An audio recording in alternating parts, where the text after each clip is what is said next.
How's it going, everyone? Paul with Adaptable Survival.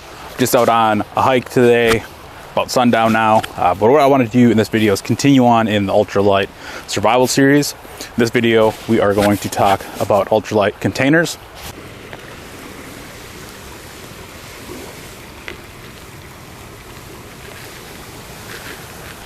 Stick with me as we get into it.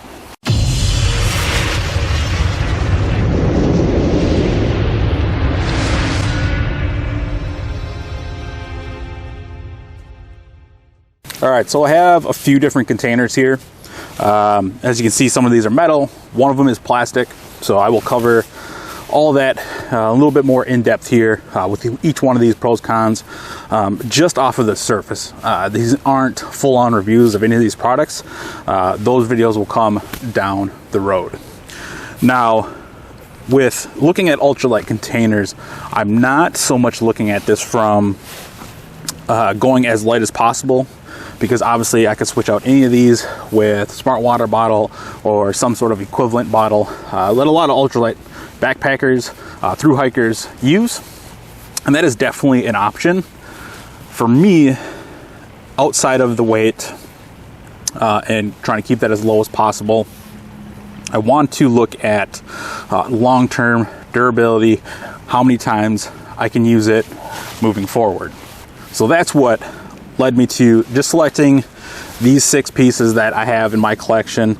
I do have other titanium products, but I wanted to grab various stuff from different brands so we can kind of look at each one, how it fits into ultralight containers. So starting off, we'll look at the Pathfinder titanium bottle and nesting cup. This also does come with a lid. I just don't have it with me today. Like I've mentioned in other videos, I did switch out the metal cap with this Human Gear cap, and that is the nice thing with some of these bottles. I can do that. But as I've mentioned, you know, I like to carry this not so much for the weight savings, which undoubtedly is a great plus for any of these containers. Specifically with titanium, for me, it is performance based. This heats up and cools down significantly faster than stainless steel, in addition of being lighter. Now, I sacrifice durability, but I know that going into any ultralight gear, that durability is going to be lowered compared to more heavier duty options. Now, I've been using this for close to, well, actually over 2 years, pretty much on a daily basis. I mean, you can see that this thing is well worn. Obviously, you can't see inside. Kind of running out of daylight here. Big old dent on here. Discolor, all that fun stuff. So, like I said, I've used this one for 2 years now. It's always in my system, and I always partner this up, usually with a Grail in the warmer months. Now, with it starting to get winter, obviously I'm not carrying any kind of water filter with me, so I'm not going to highlight that here in ultralight containers. This upcoming spring, I will focus on water filters and specifically ultralight water filters. So next up, I have the Nalgene. They're ultralight Nalgene. Now, when I looked around for this for the last couple of months, these are kind of few and far between. I bought this one not too long ago. Weight-wise, I can't remember the exact weight, but for all of these, I'll throw that across the screen like I usually do. But the nice thing with going with this is long-term, if you compare this Nalgene to, let me get this focused back in frame here, compare this to like a smart water bottle or any of those other bottles that a lot of thru hikers typically will use, I'm definitely going to get a lot more uses out of one single bottle than I would with one of those bottles. Just long-term durability, it isn't there with those. They are extremely light, a couple of ounces at the very most. But this is a 48-ounce bottle. You can definitely get this in a 32-ounce bottle. This 48-ounce bottle won't fit into the Pathfinder nesting cup, but I'm sure you could find titanium cup on the market that could. So this one is pretty much a twofer since I'm talking about titanium pots in general. This one, I did post that video already about my ultralight or my budget ultralight cook system, so I'm not going to dive heavily into what's in here since we've already covered that. But this is a Tokes pot here. It comes in this mesh bag, just like this Luxada pot does. The Pathfinder bush pot also does come in a mesh bag like this. With this particular model, and I can't remember the exact one, but I'll throw it up across the screen if I remember. I have a skillet in addition to just having that big pot there. Now, as you see what I just pulled out of there, I pulled out an even smaller pot. This falls more in line of like a cup rather than pot, but you can look at it that way. And this, I just have an MSR pocket rocket stored in there. Now, what I've been exploring lately is a 2-pot system. Now, you might ask why I would bother carrying 2 different pots when I would have my nesting cup with my water bottle. Now, that's definitely a valid point, but this, if, let's say I'm just going, I'm not going to carry my titanium water bottle, I'm going to carry, let's say, the Nalgene in a water filter of some sort, or a water filter in some bladder. Now I have some sort of container to boil water in, for meals, for coffee. The other reason I go with 2 pots, or a pot in a cup, is so if I mix coffee in my cup, I'm not cross-contaminating in with my ramen. Usually I wipe the inside of my containers down with wet ones or some sort of disposable wipe after I'm done using them. But just to avoid any kind of headache like that, I wanted to go with a 2-pot system, and I'll do another video on this sometime this winter. Here I have the heavy cover canteen, the titanium canteen set. They have this made by Keith Titanium. But I wanted to highlight this because this is outside the norm, or it's a different style of bottle, I should say, not outside the norm, than the Pathfinder bottle, which is more of a traditional bottle. This is more of a military canteen set. Just like the nesting cup, this does come with a cover. I just didn't take it out of the bag that I carry this in.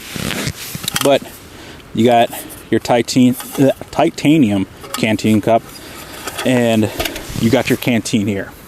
Now, there's a lot of different canteens on the market. I have a Pathfinder one, which I will do a video on. I'll be using that definitely this winter some more. But the main reason I have this heavy cover canteen set is I have received a lot of messages asking me my opinion on it.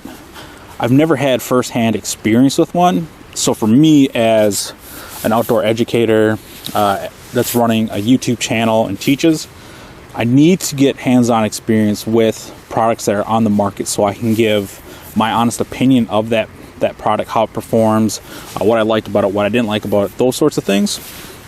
So just keep that in mind when I look at products on my channel. And I mention this all the time, just because I work for a specific company or prefer a specific brand, I'm not going to let that affect my reviews, my opinion of the gear. I'm going to give you clear-cut pros, cons, let you decide what you like. But the cool thing I like with canteen sets is you get that nostalgic military feel to your kit. And especially nice when you go with titanium, because now you can cut the weight, get a little bit better performance compared to stainless steel counterparts.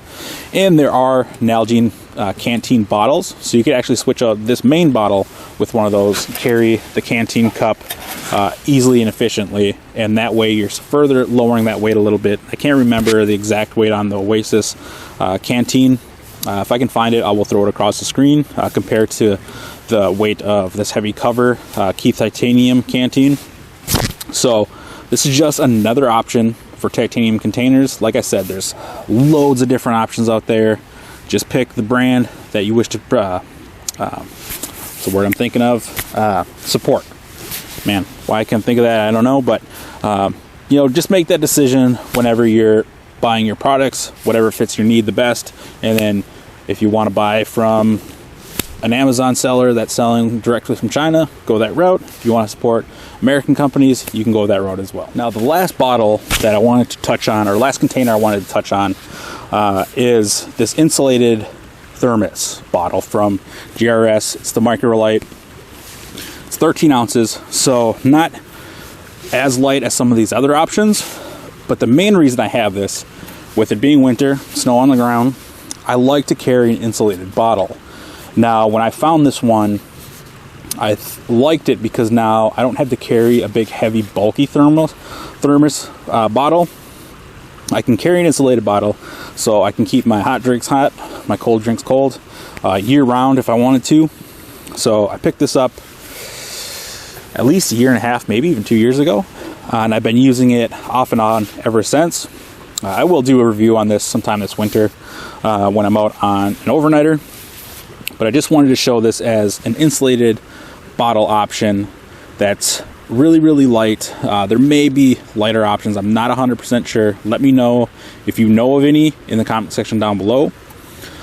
In addition to that, I will be talking about a winter water storage system, I guess if you want to say, this upcoming winter after I get it out on a few overnighters and can test that out. So with this video, I didn't want to go heavily into the specs on every single one of these bottles, the various options that are available on the market. I wanted to cover this topic a little bit broadly because moving forward this winter, I'm going to take out all of these ultralight containers on my overnight winter adventures, overnighters, the camps, however you want to look at it. Tons of different names for them on YouTube nowadays. But I wanted to keep this real basic, real general, just to talk about a few of the options. Just like I've stated in this series, as I go along, find new products, I will incorporate those into, let's look at these almost as like learning lessons, trying to keep them as concise as possible and focused as much on the topic, but still cover a lot of the info. Let me know in the comment section if you know of any ultralight containers, water storage systems that I should be looking at this winter and moving into spring, summer, all that next year. As y'all know, I'm always looking for that engagement down in the comment section below. I love learning stuff from you. Since you are learning from me, that equal exchange of ideas, thoughts, theories, that's what I really, really look for online. So do me a favor as well. Hop over Instagram or Facebook if you have either of those. Comment on some of my posts. If you see something I'm talking about, let me know what you think on that topic. For me, I always like to get not only my opinion, but a countering opinion on something, because honestly, that's where you learn the most. You don't always want to hear the same thing echoed back to you, because then you're never really growing. You're just hearing the same thing, kind of rolling on the same ball of yarn, if you want to kind of think of it in that way, I guess. I don't know if that's an actual term or not. Anyway, side point. Do me a favor, let me know all that stuff down in the comment section down below. As always, don't forget to like and subscribe. Gets more eyes on the channel, gets more people involved in what we're building here, helps bring their knowledge base into our knowledge base so we can learn together and grow together. As always, this has been Paul with Adaptable Survival. Adapt your mind, your body, and your gear.